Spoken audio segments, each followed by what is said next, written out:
Hey everybody, welcome to the Anthony Charles podcast. My name is Anthony Charles, and joining me today is actress, director, dancer, model, and voiceover actress, Nicole Nelson. Welcome, Nicole. Hi, thank you for having me. Excellent. So thanks for being here. Now, the really cool thing about your career is that it's really diverse and really dynamic. You recently just did a sketch show at Nerdist. Could you tell us a little bit about that?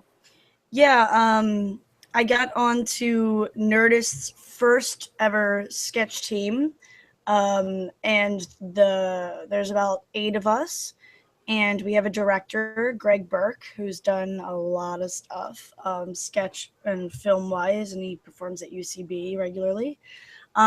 So we meet actually at my apartment because Nerdist is so small.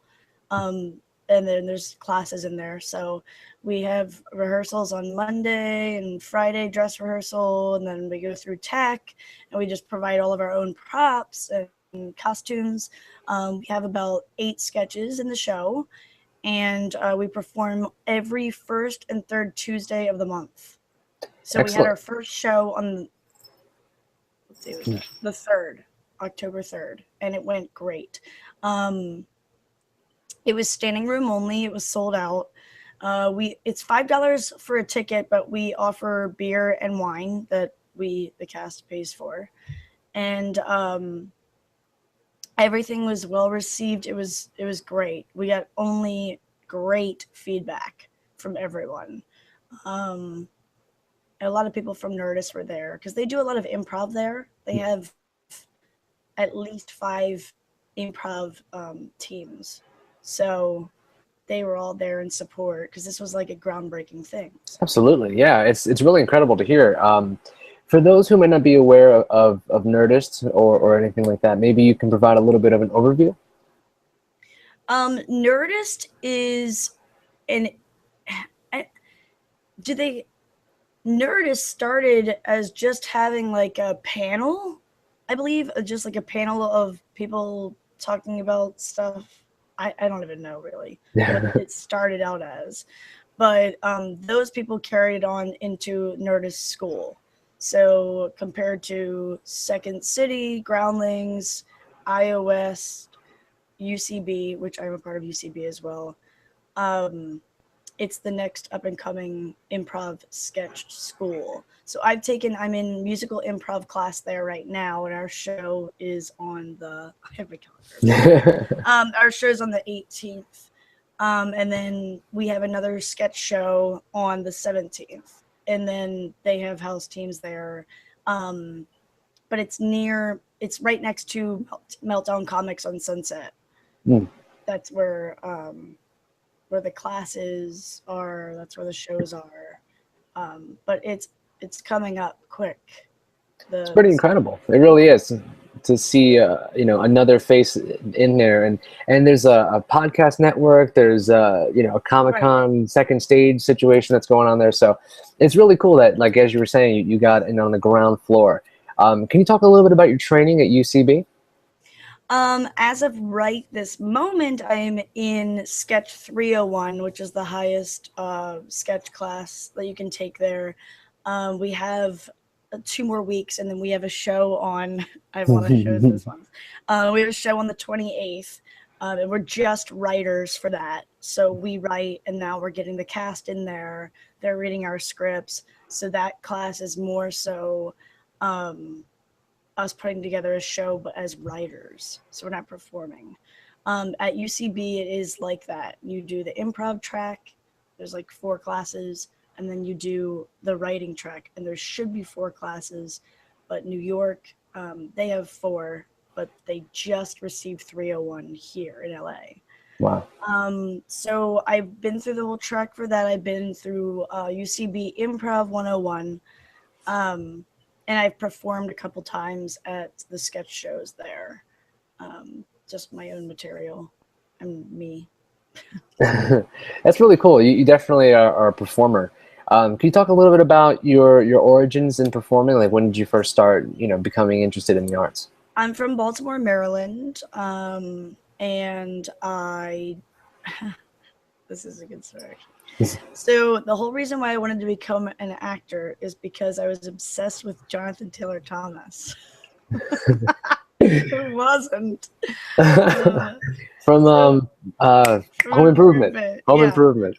So I was obsessed with him in like I guess it was what 8th grade. It was 8th grade, and then I was like, how am I ever gonna get to meet him? I know, I'll move to LA. And my friend's like, well, how are you gonna get to LA? I was like, well, I guess I have to become an actress. So I literally the next day joined the drama club in the middle school that I was going to, and then I carried it on to high school, and I auditioned for my first musical, and I got a really good role of playing a little boy, and I just stole the show.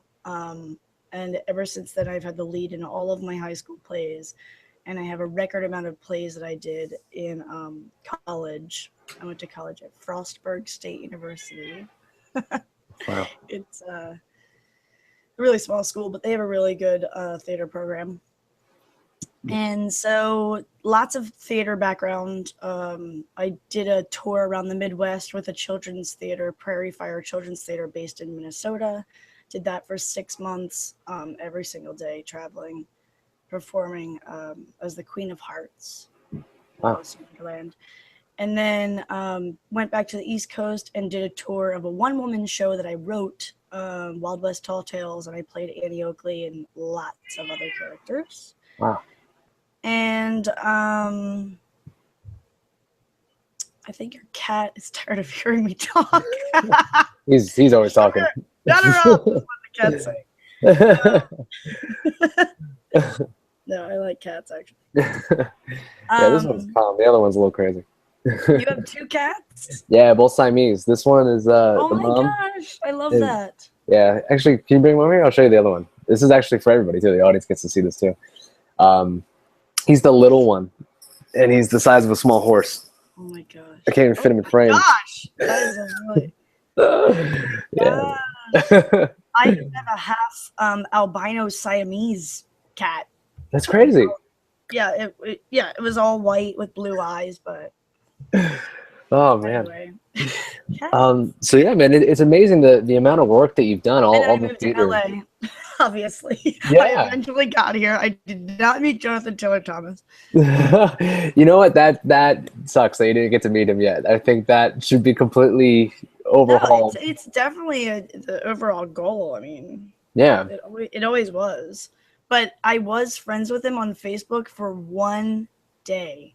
I swear, I found his real account. Okay, now I look like a stalker. I found his real account, and then I added him, and he added me, I guess, just because like I have a headshot up or something. He thought maybe he knew me, and then he just defriended me like after the day. So it's cold-blooded. That was kind of crazy. I know. I had my one chance now. Well, I don't even know where he lives now. I think he's living in New York. You're on the wrong coast. Right, he's not even in LA anymore.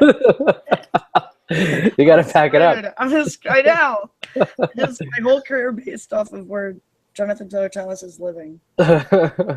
Man, yeah, he should. Hopefully the power of the internet could be used to arrange a meeting between you guys. I think that'd be really cool. I think that would be awesome.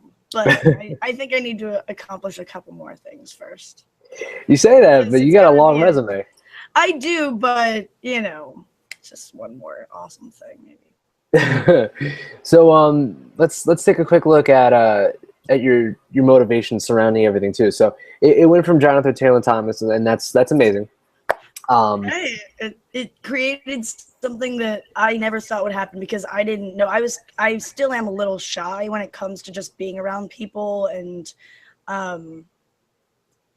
once I just get into a character, I completely am that character. It's something that I never thought I had until I just did that. It would never have been a thought had I not been like, I need to be an actress.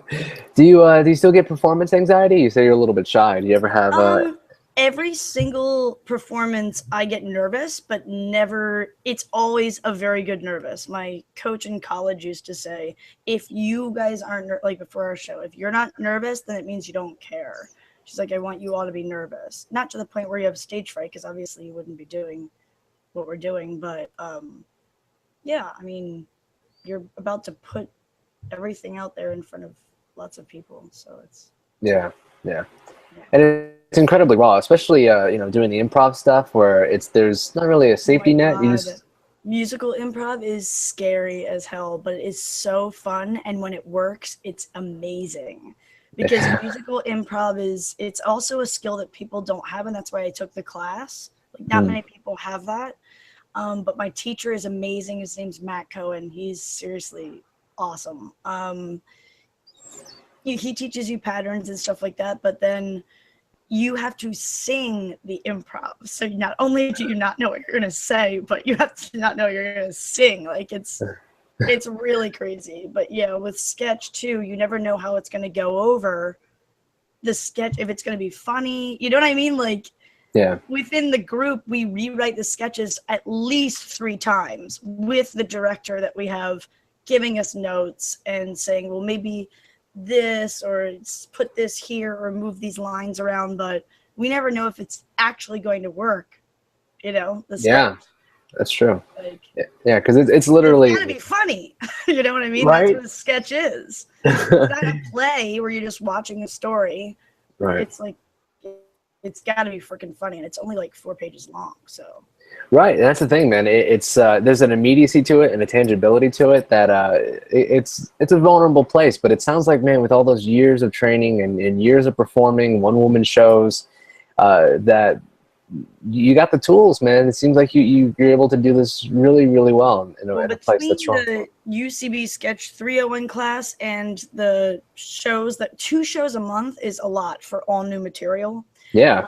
I'm writing 6 sketches a week and then rewriting those at least 3 times. So Wow. it's a lot of writing, and to the point where my head is going to explode, like, in almost the opposite of a good way of doing something so much. It's almost like I've got so many ideas that I just can't, like, hone in. But like last night, I had to write a brand new sketch for our show on Saturday, and it was a Friday night, and I worked all day, and I came home. I had no music whatsoever. I just sat here and wrote the sketch for like 3 hours.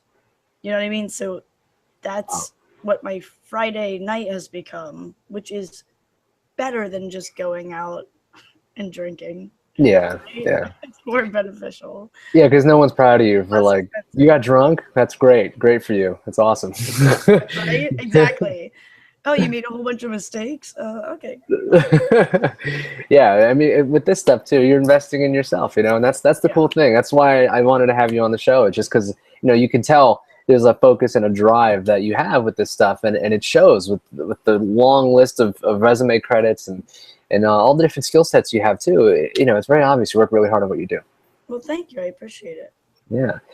So where can everyone find you online, and shows that they can come see you at? Let's hear all that good stuff. Well, okay. There's a lot of stuff happening. So our next sketch show is on the 17th at Nerdist, which is next to Meltdown Comics. It's at 8 p.m. Their shows are only about, the last show was 50 minutes long, so it's not that long. And then there's other shows after ours too that you can watch. And then I have a musical improv show on the 18th, which is Sunday, not this Sunday, but the next Sunday at 4 p.m. at the same place, Meltdown Comics and Nerdist School. And then my Sketch 301 class for UCB is at UCB Franklin, and that's on October 28th. It's a Wednesday, and it's at 6:30. And it has one of the best sketches I ever wrote. My favorite sketch I've ever written is in that show, but I'm not performing it, but it's pretty. But it's there. People can see it. It's really good. And then I'm in a children's play on Halloween where I play the lead, called Slewfoot Sue. And it's like a Wild West type thing, but with it was written before, but now it's another version of it for Halloween. Scary. Obviously not too scary, but it's for kids. But it's one of my favorite characters I've ever done. I did this character 5 years ago. And then we have a show at 11 and 2 p.m. So 11 a.m. and 2 p.m. on Halloween day in Patterson Park in Culver City. It's outdoors. It's free. It's awesome. You can bring a picnic. And I'm pretty much the entire show. Wow. It's all me pretty much. There's 3 other characters, but I drive it. And then my website you have apparently, right? Mm-hmm. Yeah. Yep. It's nicksnelson.synthesite, synthasite.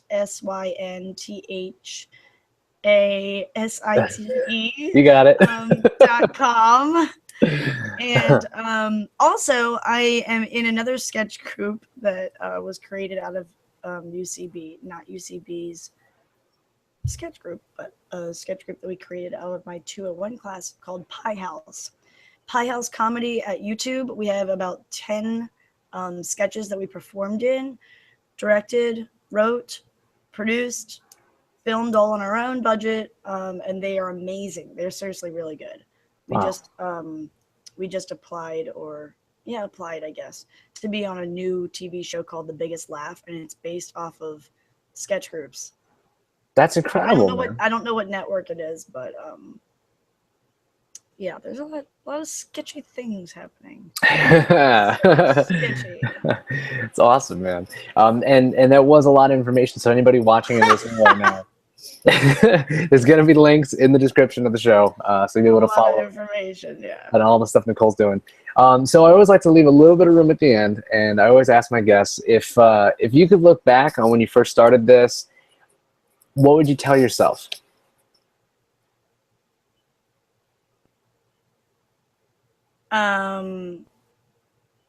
Any advice you could give? A lot.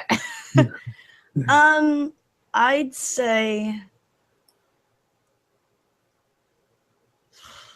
I don't know, but then I look back and I'm like, oh, everything is still awesome.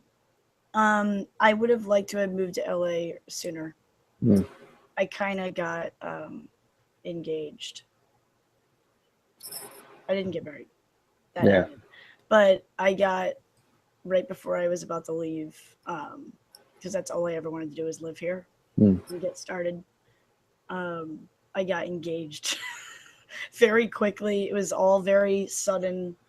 And then I was stuck there for another 2 years in Maryland, and I hate that. I definitely regret that. I mean, the experience was cool. I wouldn't take that away from anyone, but I needed to move. Engaged or not, I needed to move earlier. So yeah. That was a down note, but no, that's all right. So yeah, I mean, you hear that a lot. You hear people saying that, like, oh man, should have just came here a long time ago. What was I doing over there? And honestly, it's like, but were you ready here, or were you ready, financially? Who knows? It's all up in the air. So, but on the list of things to tell yourself, man, it's not so bad. Go ahead and just now I gotta cram it all in 1 month. No. Yeah, right. Seriously. You gotta cram it in the year lease and make it work. Yeah. This year. Oh man, that's awesome. So Nicole, thank you so much. I really appreciate the time. Nice meeting you at a random stroke of luck, It's awesome. Right? and again, you'll come to the show. Yeah, of course. I'm a huge one of them. There's gonna be a million of them. So seriously, the amount of, like, James Brown, the hardest working man in show business. Nicole Nelson's the hardest working woman in show business. It's crazy. I feel so lazy just like hearing all the things you're doing, and I'm like, oh man. God. And you know what's weird is I still feel lazy. I feel like I'm still not doing enough, and it's crazy. You're never doing enough. It feels like you always need to be doing, because you're your own business. Yes. So yeah. It's crazy. Oh man. So yeah, hopefully this is the first of many too. Hopefully we'll get you on the show a few more times. Yeah, that would be cool. Yeah, and everyone listening. I can even get another one of my. Well, they're not here right now. I look over like they're all here. Another person Come on out, guys. Sketch team. Right? Okay, not just about me anymore. Yeah, I could even get them on too. Of course, man. So everyone listening, obviously AnthonyCharlesPodcast.com has everything. It's going to have the video that you're listening to now, or the audio, links to Nicole's work, links to her website. Be sure to check her out. She's really, really nice, really cool, and really funny. Thanks. That's nice of you to say. Cool, guys. And thank you so much for listening. This is Anthony Charles Podcast. Anthony Charles saying goodbye, and we will see you next time.